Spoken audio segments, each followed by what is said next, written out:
of state relatives were receiving the order on his behalf. The address corresponded to the home of EC's sister. The sister received the suit, paid the delivery charge, and unpacked it. The note fell out of the inner lining when she shook the jacket. She read it. It said in Spanish, "I'm not free. I work, but I don't leave. If you don't hear from me for 3 months, tell someone." To understand why EC wrote that note and why it took 17 months to get it out, you have to understand how she arrived at the North Charleston location in the first place. EC was 26 years old when she received the offer. She had been doing seasonal agricultural labor in one of Guatemala's highland provinces, the kind of work that pays by harvested unit and stops when the season ends. A man she recognized from her parish, not a close friend, but a face she associated with trust by proximity, told her he knew a placement agency recruiting laundry workers for documented positions in the United States. The terms he described were specific: a work authorization visa arranged by the agency, a set hourly wage, housing provided, a repayment schedule for placement fees of approximately $3,000, deducted from wages and installments over the first 6 months. After 6 months, debt cleared, visa renewable.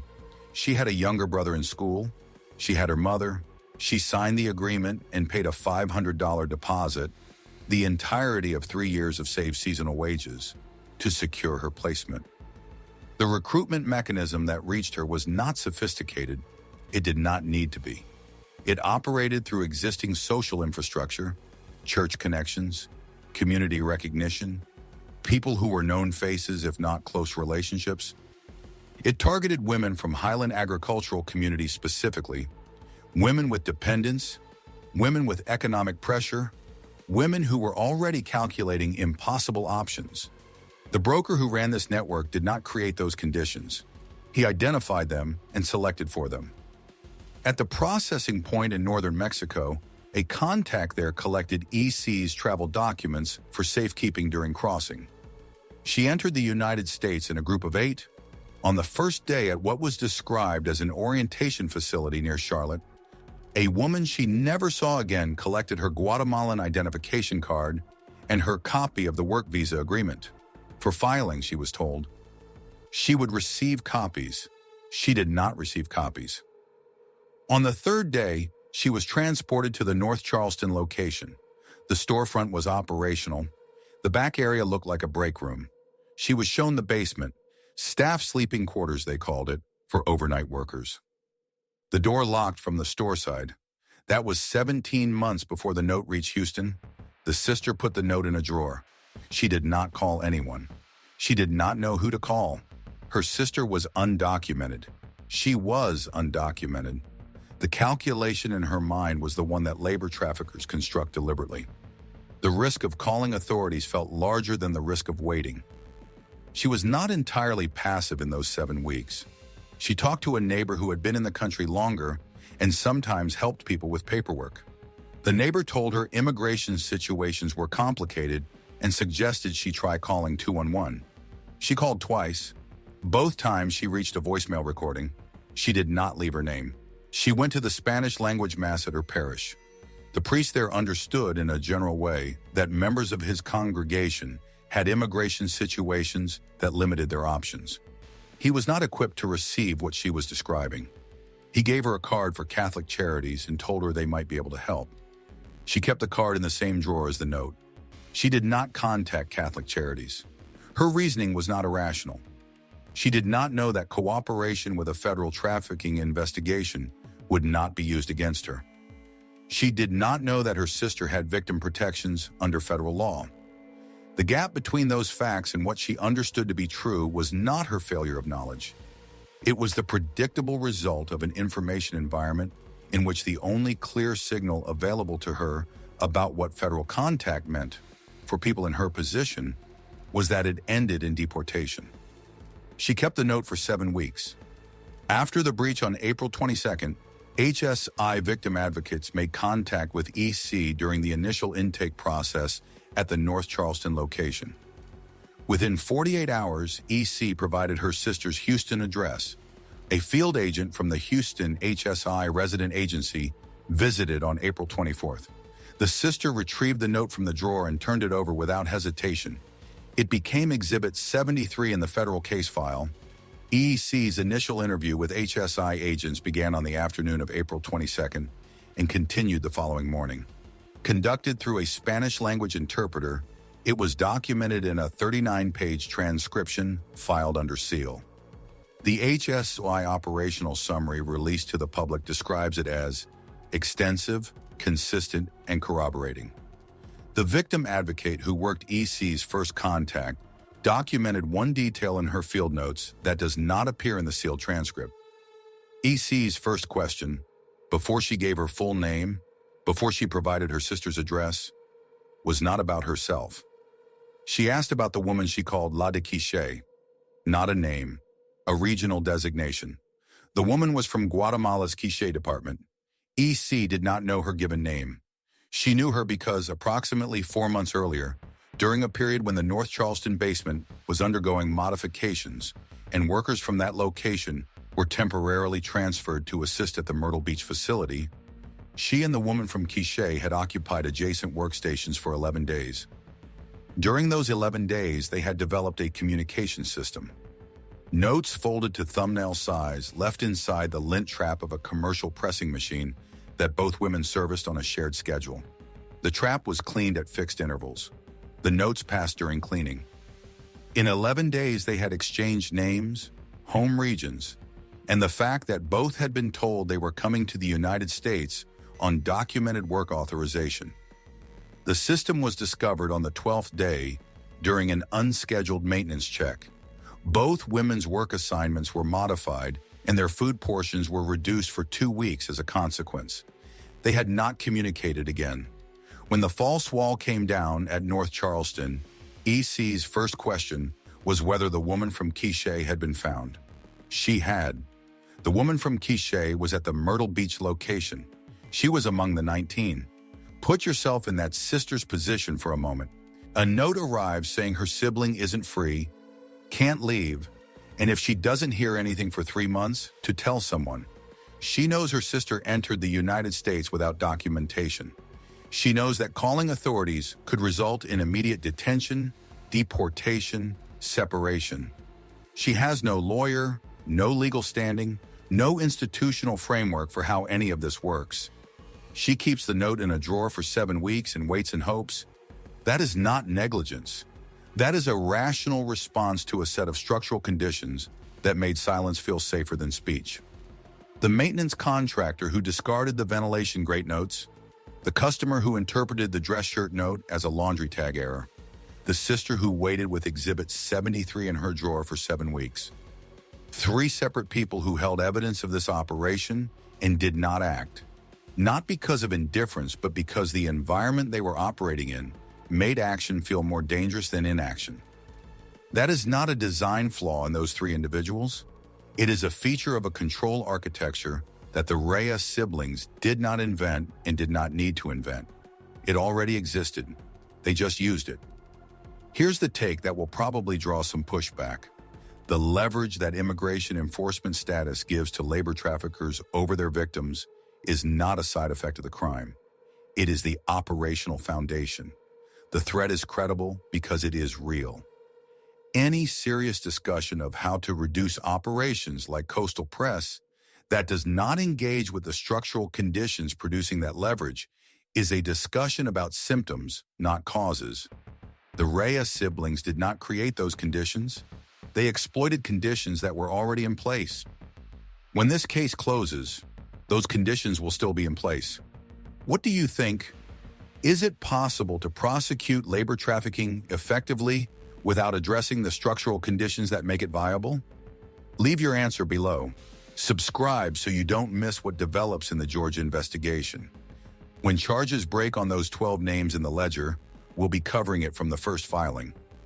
On the morning of April 22nd, the operations coordinator at the Charlotte Command Post ran a final communications check at 4 a.m.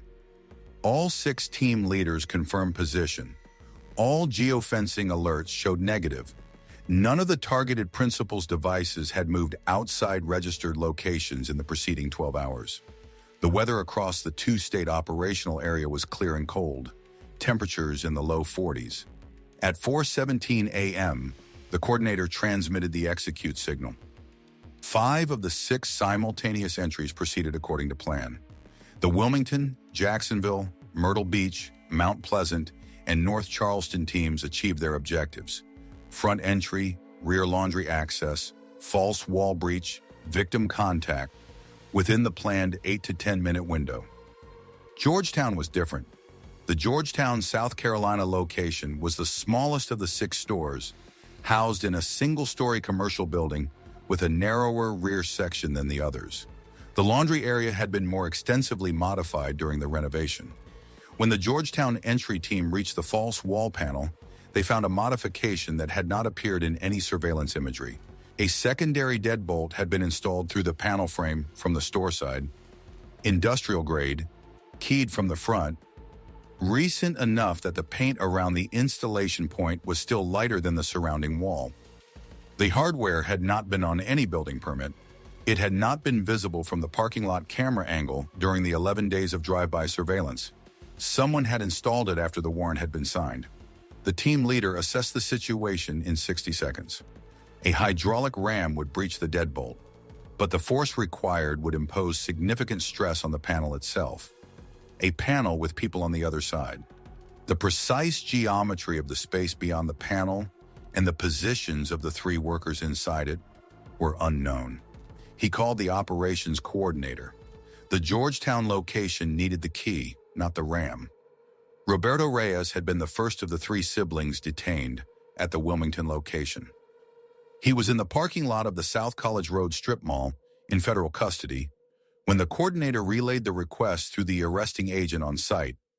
The Georgetown panel was deadbolted. Where was the key? Reyes did not respond for 17 seconds. The operations log records that interval precisely. Then, lanyard key, Sofia's car, Georgetown, trunk, red case. Sofia Reyes had been detained at the Georgetown location. Her personal vehicle, a dark blue Chevrolet Tahoe, registered to the business LLC, was in the Georgetown parking lot. The arresting agent there popped the trunk. Inside, a hard-sided red equipment case, 6 inches by 4, with foam interior. Inside the case, 6 key deadbolt units on separate rings, each labeled with a 2-character location code and electrical tape. The Georgetown team had the panel open in under 4 minutes. The 3 workers inside were uninjured. What the entry team found behind that panel was documented in the site survey, filed as Exhibit 41 in the federal case. The Georgetown room was 7 feet wide by 11 feet deep, smaller than the standard configuration at the other 5 locations, with a ceiling clearance of 6 feet 2 inches. The floor was pressed concrete, partially covered in sections of rubber kitchen matting that had been laid in pieces and did not entirely meet at the seams. 2 folding cots with thin foam pads occupied opposite walls. Between them, a flattened cardboard shipping box had been laid across 2 plastic laundry bins and used as both a writing surface and a table. A plastic cup. A single bare incandescent bulb on a pull chain hanging from the ceiling joist. On the box, among a small stack of items, was a folded piece of paper. When the evidence photographer unfolded it for documentation, it was a handwritten calendar. Not a representation of any particular month, but a running tally. Sequential numbers arranged in 2 columns, with hash marks beside some of them. Cross-referenced against the case timeline, the first entry corresponded to the period when the Georgetown location had first opened for business. The last hash mark was dated 3 days before the breach. One of the 2 workers had been counting days. There were gaps in the sequence, periods when, the advocate later confirmed, she had no access to a pen. During those gaps, she had maintained the count in her head. When the advocate asked her, before the calendar was mentioned or shown to her, how long she had been there, she gave the number without hesitation: 712 days. When the evidence processing team tallied the marks on the calendar, the count was 709. Roberto Reyes had given up the key location. His defense attorney would later file a motion arguing that this constituted cooperation under exigent circumstances, warning consideration at sentencing. The federal prosecutor's written response to that motion was 3 sentences. Disclosing the location of a key to prevent harm to victims the defendant personally created, when those victims are already in the process of being rescued, does not constitute cooperation with the government. It constitutes the minimum action required to avoid additional criminal exposure for obstruction. It is not a basis for sentencing reduction. The magistrate has not yet ruled on that motion. Trial is set for the first quarter of 2027. Across all 6 locations, once the panel entries were complete, HSI victim assistance advocates were on the floor within minutes. Their mandate was explicit. Victim stabilization precedes evidence collection. Spanish language advocates made initial verbal contact before any law enforcement interview was attempted. Medical assessments were initiated within 20 minutes of first contact at each site. The medical picture across all 6 locations was consistent and serious. Air quality measurements taken by HSI environmental specialists immediately after entry found perfluoroethylene vapor concentrations exceeding OSHA permissible exposure limits in 4 of the 6 basement spaces. The ventilation systems in those rooms were designed to exhaust chemical vapor from the pressing machines, not to provide air quality adequate for human habitation. Workers had been breathing air with elevated solvent concentrations for months. 3 workers were transported to local emergency facilities for elevated chemical exposure symptoms. 2 were released within 48 hours. 1 at the North Charleston location was hospitalized for 4 days with respiratory irritation and was released without permanent documented injury. All 19 were alive. All 19 were alert. At 2 of the 6 locations, workers initially retreated from the entry teams before advocates could establish verbal contact. At the Mount Pleasant site, 1 worker moved toward a utility exit at the rear of the laundry area. An HSI agent physically blocked the exit, then immediately stepped back and held position while the advocate moved forward. This was not resistance to rescue.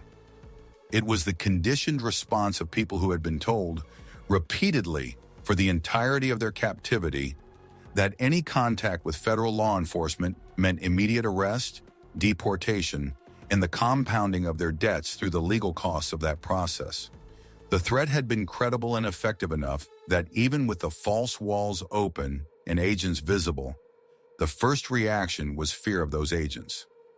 During the evidence processing phase that followed victim extraction, HSOI specialists spent 4 days documenting the physical conditions across all 6 basement spaces. The resulting exhibit list runs to over 300 separate items. The common features were consistent. The pressing machines had been positioned to occupy the majority of available floor space, reducing the livable area in each room to whatever remained around the equipment. Commercial shelving units of the kind found in restaurant supply stores had been installed along the walls. Each worker had been allocated 1 shelf. Items documented on those shelves during evidence collection included changes of clothing, photographs, small amounts of personal care items, and in several of the rooms, notebooks. 3 notebooks recovered from the North Charleston location were entered into evidence for their content. The first contained dates and figures, a self-maintained record of the debt repayment calculation. The worker who kept it had been doing her own accounting every month, using the wage amounts and deduction figures she had been told about quarterly and the original placement fee amount she had been given at orientation. Her calculated payoff date, the date on which her debt, under the terms she had been shown, should have reached 0, was 14 months earlier than the date recorded in the official ledger she had been shown on review cycles. She had not raised the discrepancy with anyone in the operation. She had kept recalculating it, month after month, arriving at the same number, writing it down. The notebook is Exhibit 97. The second notebook from the same room contained what the reviewing advocate described as unsent letters, written in the first person, addressed by name to family members, structured as though they would eventually be read. Some entries were a few lines. 1 entry ran to 46 handwritten pages. The 46-page letter has not been made public. One advocate documented the moment that shift happened, fear into something else, at the North Charleston location.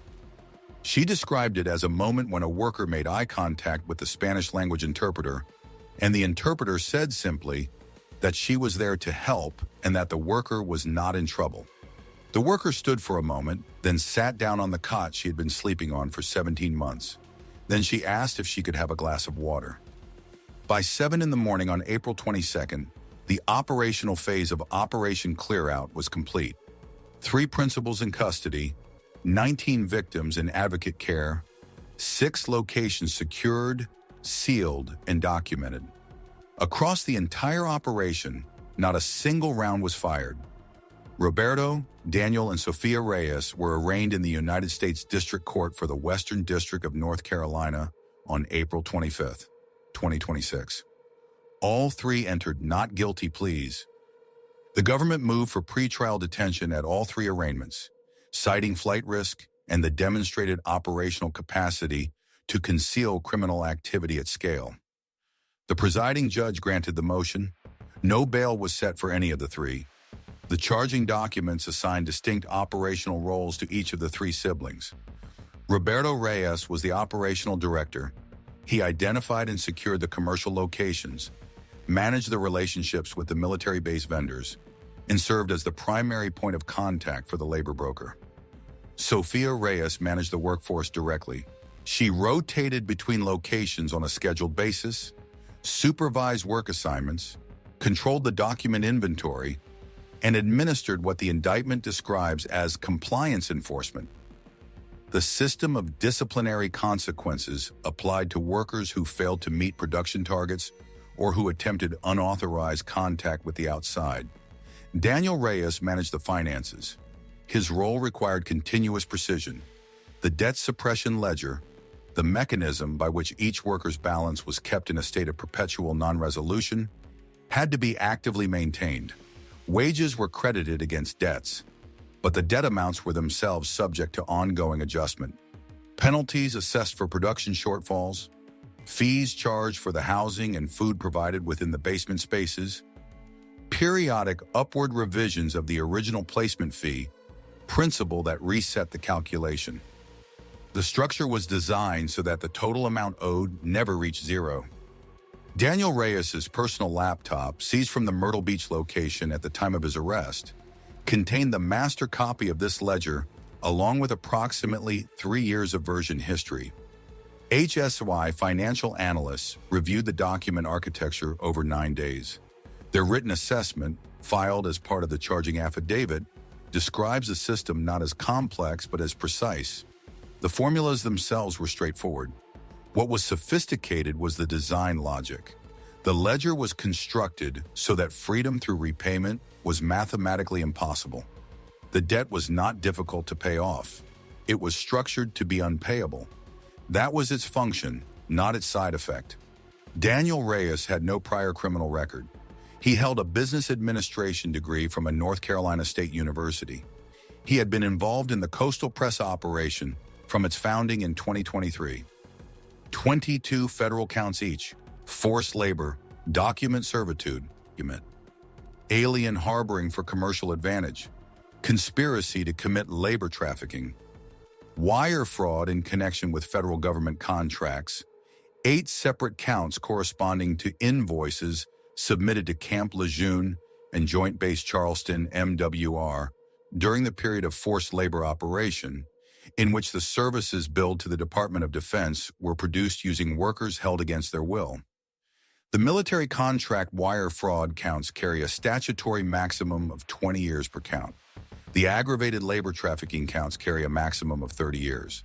The combined theoretical sentencing exposure for each defendant exceeds a century of imprisonment. Federal prosecutors in labor trafficking cases do not routinely seek maximum sentences. What the charging structure in this case was designed to accomplish was specific. Eliminate the possibility of a plea agreement that resolves with minimal prison time by ensuring that the evidentiary record for each count stands independently and is documented in sufficient detail that the sentencing guidelines produce an outcome the government is prepared to defend at trial. HSI filed T-visa applications for all 19 workers within 72 hours of the breach. All applications were certified under the federal agency certification process, which allows a law enforcement agency to certify that a trafficking victim has provided or is likely to provide information useful to a criminal investigation. T-visa status provides temporary lawful residency, work authorization, and access to federal victim services programs. For workers who had been controlled through the threat of deportation for up to 22 months, the visa filing was the first piece of paper confirming that their presence in the United States had legal standing.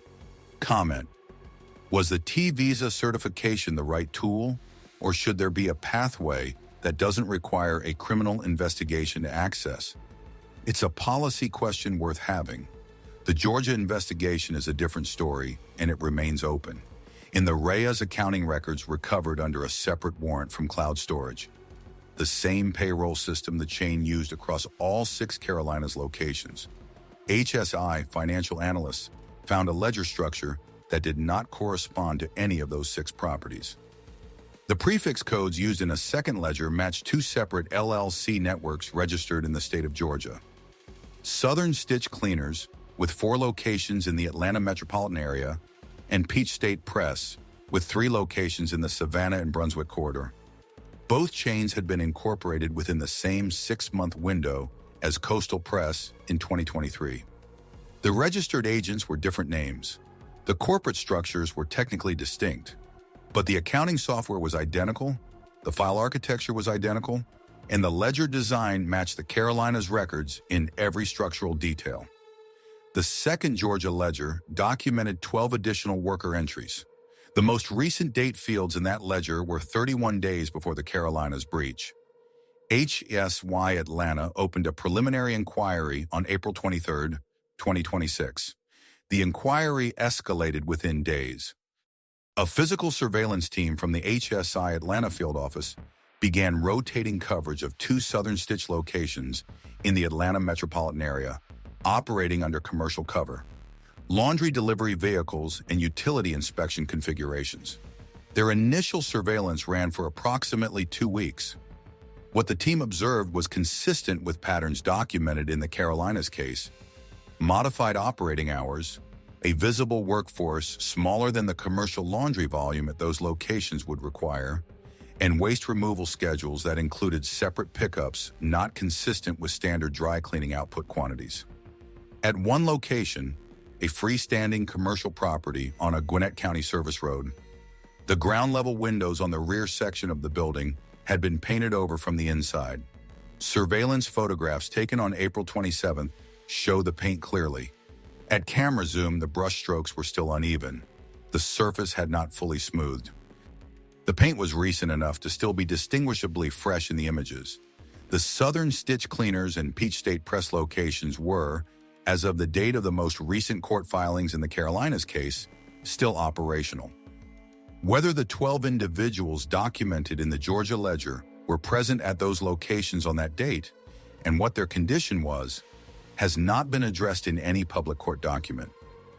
There is one additional detail that has received almost no coverage. Within the Reyes accounting system, alongside the Carolinas ledger and the Georgia ledger, analysts identified a third set of coded entries, a 2-character prefix that appears 6 times in the records, associated with payment transactions that trace to a commercial mailbox service address in Charlotte, North Carolina. The prefix does not match any of the 6 Carolinas locations. It does not match either Georgia LLC registration. The Charlotte mailbox address has not been publicly identified as corresponding to any known business entity in any court filing released to date. 6 entries, an unidentified prefix, a mailbox. The lead case agent, when asked about that prefix in a post-operational briefing, said, "It's in the file. We know it's there." No additional public statement has been made about it. The labor broker, the individual who built and operated the recruitment pipeline connecting the Reyes operation to workers in Guatemala and Honduras, has been identified by federal investigators and named in sealed portions of the charging documents as a material witness. No charges against the broker have been filed publicly. The government's stated position is that charges will follow when the broker returns to United States jurisdiction. As of June 2026, that return has not occurred. The broker is outside the country. The recruitment infrastructure the broker used, the informal networks in the highland agricultural departments of Guatemala and Honduras, through which displaced workers were recruited, was not created for this operation and will not be dismantled by this prosecution. The Department of Defense terminated the Camp Lejeune in Joint Base Charleston vendor contracts on April 23rd, the morning after the breach. Both installations arranged emergency temporary contracts with regional cleaning vendors within 72 hours. No DoD personnel have been named in the investigation. The 3 Reyes siblings are in pretrial detention. Trial is set for early 2027. The 19 workers from the Carolinas are under federal protection. The 12 individuals in the Georgia ledger may not be. The 4th accounting prefix remains unidentified. The broker remains outside jurisdiction. The coastal press storefronts are closed. The pressing machines have been seized as evidence. The military vendor plaques are gone from the lobbies. The recruitment pipeline that fed this operation is not closed. The debt bondage architecture that made the economics work did not require the Reyes siblings to invent anything. It is a documented feature of labor trafficking in the American commercial services sector across multiple industries and multiple decades. The conditions that made the threat of immigration enforcement the most effective control mechanism in those basements have not changed. 3 people are awaiting trial. Everything that made their business model possible remains in place. Q script end. Edinburgh title, ICE and U.S. Marshals. Free 19 bonded workers. 6 Carolina dry cleaners were a labor camp. Title end. So description. A chemical supplier noticed one detail on a routine delivery and triggered the rescue of 19 bonded workers hidden behind false walls in 6 Carolina dry cleaners. ICE Homeland Security Investigations and the U.S. Marshals Service spent 11 days building the case before hitting all 6 locations simultaneously at 4:17 a.m. on April 22, 2026. What they found inside went far deeper than one dry cleaning chain. Operation Clearout, 6 storefronts across North and South Carolina, military vendor contracts with Camp Lejeune and Joint Base Charleston, 3 siblings facing 22 federal counts each, and a Georgia investigation that remains open with 12 additional names in the ledger. The labor broker who built the recruitment pipeline is still outside U.S. jurisdiction. 2 dry cleaning chains in Georgia were still operational at the time of the most recent court filings. Description and intro, locked behind false walls intro, and additional alt 1, aggressive. ICE and Marshals storm, 6 dry cleaners, 19 workers found behind false walls, 3 siblings charged ALT 2, informative. How a dry cleaning chain ran forced labor behind false walls. ICE Operation Clearout. Explained ALT 3, victim/scale. 19 adults held in 6 dry cleaners. ICE and U.S. Marshals free them all in one morning. ALT 4 with series tag. ICE and U.S. Marshals free 19 bonded workers. 6 Carolina dry cleaners were a labor camp. Shash FBI files. Grass additional. End.